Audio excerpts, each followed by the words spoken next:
thing I'll say, and this is my sort of a negative aha or maybe the positive aha, here's something to think about. After you're done writing your book, you're 10% on your way to having your book successful. Right? 90% of the success of what happens with your book is what happens after the book is not even written but also published. Because that 90% represents the marketing that's going to get the book in the hands of the people who need to see it. Right? So that's one thing to think about.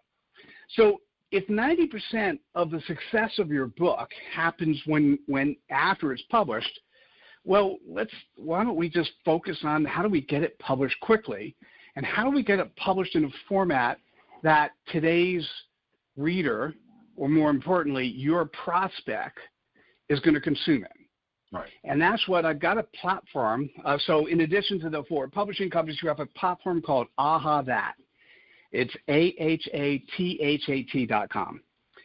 And for instance, if you want to go there right now, or those that are listening want to actually go there immediately, we have 41,000 quotes on the platform that you can actually share today for free.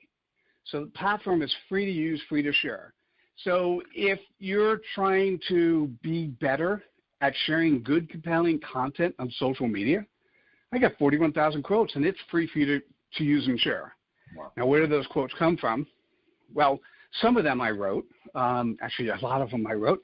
But the majority of the quotes came from our authors. We've published over 300 AHA books. And those books, and this is where, let me just say what I've done is helped everyone who wants to press the easy button. Mm-hmm. And the easy button is simply, okay, how do I write a book quickly? And more importantly, let's start with what am I writing the book for? Well, you're writing the book to tell your prospect that you're the person who could solve their problem, okay? So our books are comprised of 140 bite-sized quotes. So think of it as 140 tweets, if you will, but an AHA message is more than a tweet, or it could be a tweet itself.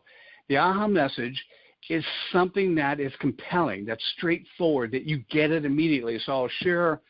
So I wrote a book on when I started telling people or asking people to write AHA books. They kept going to me, hey, Mitchell, where's your book on why I should write an AHA book? And that was my AHA. And I'm like, oh, yeah, I got to do that.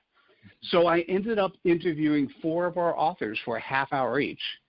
And what I'm going to tell you is 2 hours of recorded content is enough to pull together an AHA book. And they talked about why they wrote AHA books and how they went about doing it and what was the importance of doing so. And my favorite quote from that book is, we live in a 7-second soundbite economy. Make it count. So does that resonate to you? I mean, do you actually go, yes, we do, or no, we don't, or? Yes, we do. Yeah, so that's an interesting part. If we live in a 7-second sound, now we can argue whether it's 6 seconds or 8 seconds, but let's ignore that. If we live in a 7-second soundbite economy, why don't you communicate in such a way that you're capturing people's attention in 7-second sound bites? And that's what an AHA book is. It's comprised of 140 bite-sized quotes. Any of those quotes can be immediately shared on social media. And your job when you're marketing your book is you get a customized URL for your book that you're including in your profile, that you include in any of your social media content. When you send out emails, your footer should include the URL that points to your book. Right. And we've had many authors just write AHA books, 140 bite-sized quotes. And if you want to see one, you can go to mine, which is Why Write an AHA Book. It's called, the URL is aha.pub/AHA. And it's 140 quotes on why one should write an AHA book. The interesting part is from there, if somebody is interested and they go, well, I'm not really a published author, unless I'm on Amazon.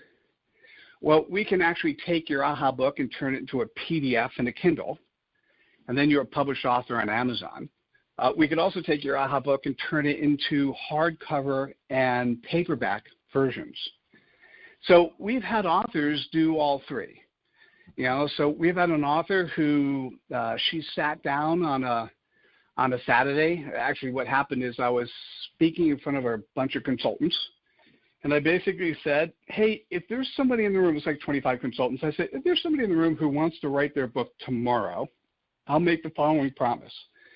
We will publish the book on Sunday. If we don't publish it on Sunday, we'll still publish the book, but I'll give you your money back. So it turned out that it was actually a woman by the name of Kevin. Speaking of interesting names. So Kevin Kreitman, she wrote her book on Saturday. We published it on Sunday. She let her mailing list know, and 10 days later she picked up a 5-figure consulting contract.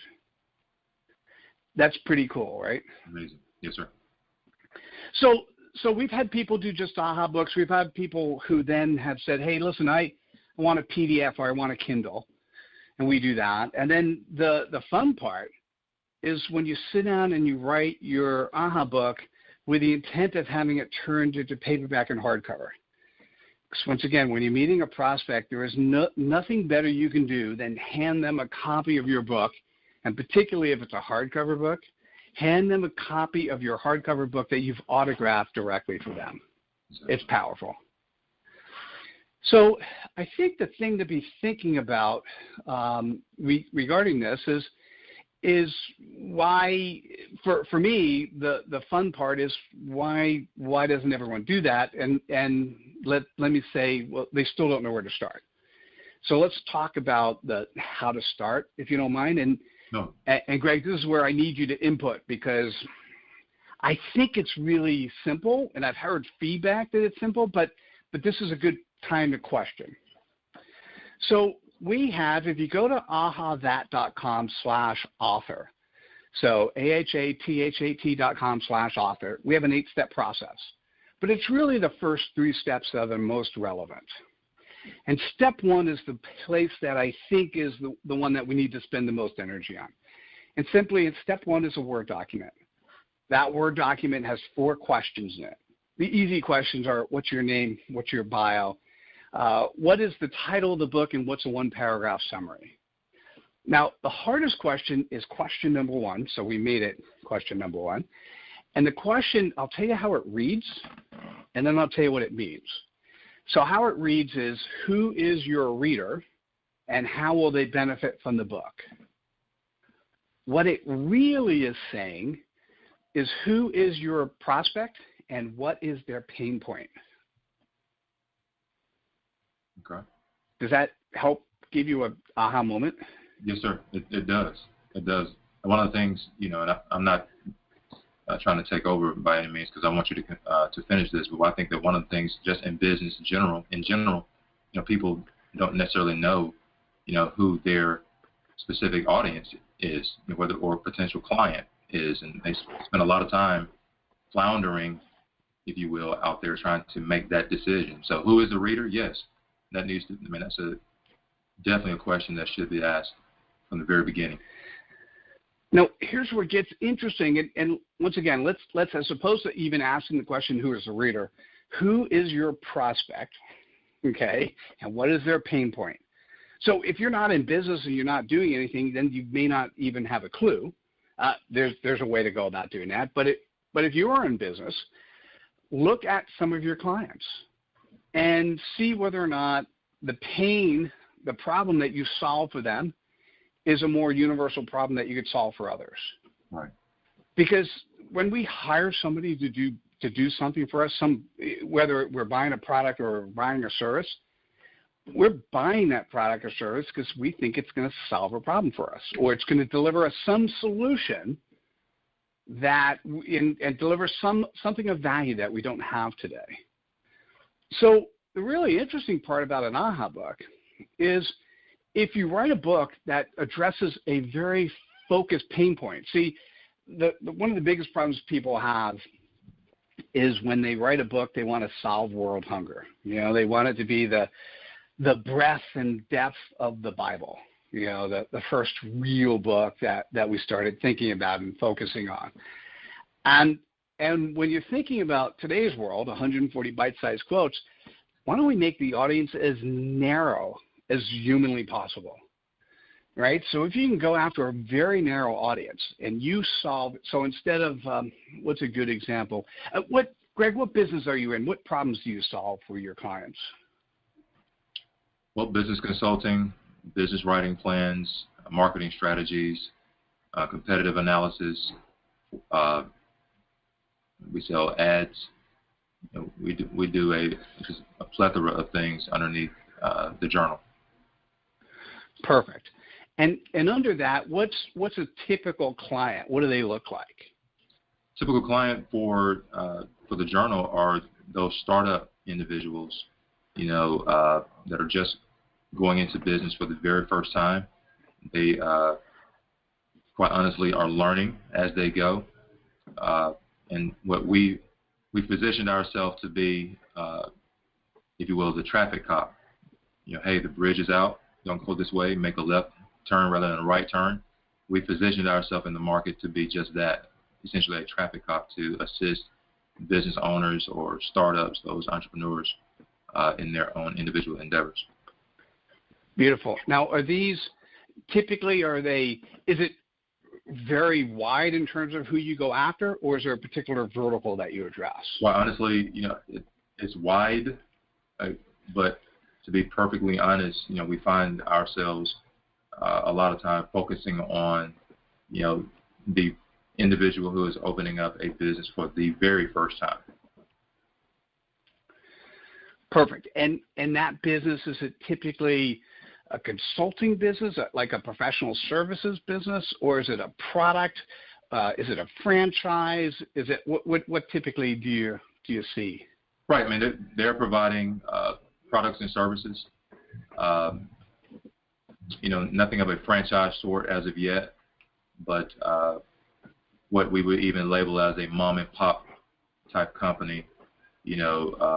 We definitely have positioned ourselves to assist those individuals. Perfect. Okay. So, by the way, thank you for letting me ask the questions. So, in your case, your first, and by the way, let's do one other thing. Let's consider your AHA books, and I'm using the word books as plural, as your second and third and fourth and fifth books. And your first book, sometime in life, because everyone wants to write their quintessential book, I'm putting my double fingers in the air and doing the quintessential book. Everyone wants to write their book at some point in time. So let's assume you do that later on in life. In the meantime, let's do a bunch of AHA books. Okay?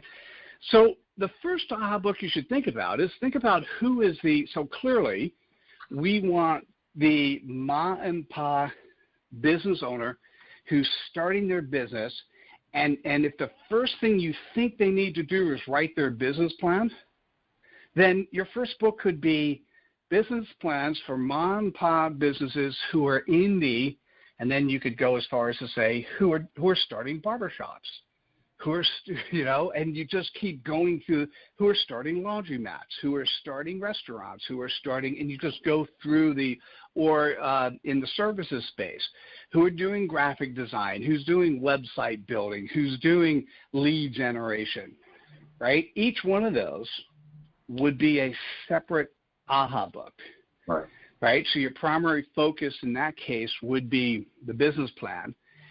The change between the business plan writing for the person writing it for the graphics business versus the lead gen business versus the barbershop, the general concept, 80% of the content's probably the same for both. Mm-hmm. But now imagine your customer who has a pain point, and that is, how do I start? Oh, somebody said, I think the first thing I have to do is really have a good, compelling business plan. Well, what if you had a book that says, mom and pop business plans in 8 hours or less, or mom and pop business plans in a weekend for dentists, for barbers, right? And so you now have 20 books that all focus on mom and pop business plans for particular individuals, because if they go on Google and they type in, I need a business plan starting a barbershop, your book should pop up. Right. Right? And if you got, I'm not suggesting you do this, but if you have a dozen books, all on mom and pop business plans in different verticals, guess whose book or one of many books are going to pop up is going to be yours. Exactly. And so that's really the focus is, and I just